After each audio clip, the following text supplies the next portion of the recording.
আসসালামু আলাইকুম বন্ধুরা, তোমরা কেমন আছো? আলহামদুলিল্লাহ আমি ভালো আছি। এখন আমি রান্না করব। কড়াইটা গরম হয়ে গেছে, আমি তেলটা দিয়ে দিলাম। আর এই যে আলু দিয়ে আর ডিম ভাজা করে আমি রান্না করব। তোমরা দেখো আমার সাথে থাকো। এখানে দারচিনি আর তেজপাতা আছে।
দেখেন কি সুন্দর তেল উঠে গেছে, আমার কষাইলো হয়ে গেছে।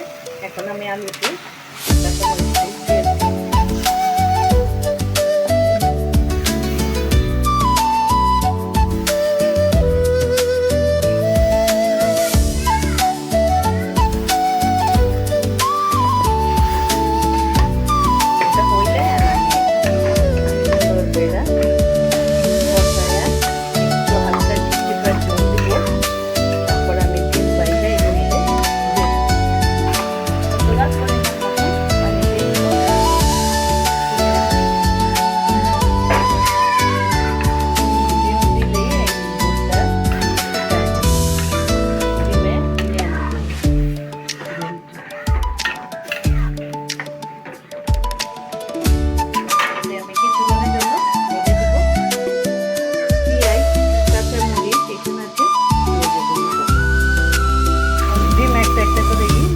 ভাজতেছি।